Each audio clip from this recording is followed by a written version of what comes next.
అందరికీ నమస్కారం అండి. ఇప్పుడే అందిన వార్త, తెలంగాణ రాష్ట్రంలో కొత్త డీజీపీ పేరు ఖరారు అంటూ లేటెస్ట్ అప్డేట్ అయితే రావడం జరిగిందండి. సో ఆ వివరాలు ఏంటనేది కూడా వీడియోలో తెలుసుకునే ప్రయత్నం అయితే చేద్దాం. వీడియోని చివరి వరకు చూడండి, అర్థమవుతుంది. మొదటిసారి ఛానల్ వస్తే తప్పకుండా సబ్స్క్రైబ్ చేసుకోండి. చూస్తున్నారు కానీ లైక్ చేయడం మర్చిపోతున్నారని వెంటనే లైక్ చేయండి. వివరాలకి అయితే వెళ్ళిపోదామండి. తెలంగాణలో కొత్త డీజీపీ నియామకం పైన ఇక కసరత్తు జరుగుతుంది. పాలన పరంగా కొద్ది రోజులుగా సీఎం రేవంత్ రెడ్డి వరుసగా నిర్ణయాలు కూడా తీసుకుంటూ వస్తున్నారు.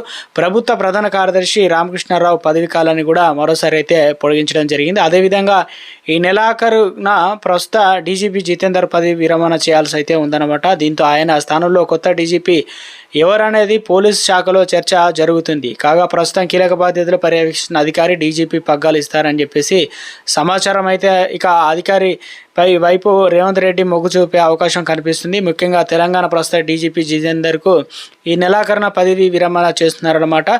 ఇక చేరున్నారు. ఆయన స్థానంలో కొత్త పోలీసు బాస్ ఎవరైనా దానిపైన చర్చ మొదలైంది. కీలక విభాగంలో అధికారి బదిలీలు పోస్టింగ్లపైన రాష్ట్ర ప్రభుత్వం ఇప్పటికే కసరత్తు మొదలుపెట్టింది అనమాట. అందులో భాగంగా డీజీపీ కీలక విభాగాల్లో మార్పు తప్పని కూడా తెలుస్తుంది. కొత్త డీజీపీ ప్రస్తుతం ఇంటెలిజెన్స్ చీఫ్గా ఉన్నటువంటి శివధర్ రెడ్డిని నియమించినట్లు కూడా విశ్వసనీయ సమాచారం.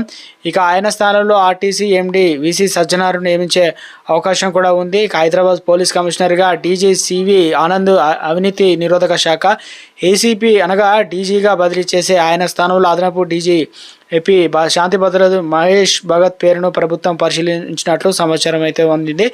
అదేవిధంగా ప్రస్తుతం హోంశాఖ ప్రత్యేక ముఖ్య కార్యదర్శిగా ఉన్న రవి గుప్తాను విజిలెన్స్కు, జైళ్ల శాఖ డీజీపీ సౌమ్య మిశ్రను హోంశాఖ కార్యదర్శిగా నియమించేందుకు ప్రభుత్వం కసరత్తు ఆలోచన చేస్తున్నట్లు తెలుస్తుంది. హైదరాబాద్ కమిషనర్ అవినాష్ మహాంతి, ఐజీ రమేష్ సహా పాటు మరికొంతమంది అధికారులు 3 కమిషనర్ల పరిధిలో డీసీపీలు, పలువురు జిల్లా ఎస్పీలు కమిషనర్ల బదిలీపై కసరత్తు అయితే కొనసాగుతుందన్నమాట. ప్రభుత్వ ప్రధాన కార్యదర్శి రామకృష్ణారావు పదవి విరమణ తర్వాత ప్రభుత్వం కేంద్ర అనుమతితో గడువు పెంచి కొనసాగిస్తున్నట్లు డీజీపీ జితేందర్ కూడా కొనసాగించే అవకాశం ఉందనే చర్చ అయితే ఆసక్తికరంగా మారింది. కొత్త డీజీపీ నియామకం పైన సీఎం రేవంత్ రెడ్డి ఏంటనేది ఇప్పుడు కీలకంగా మారుతుంది.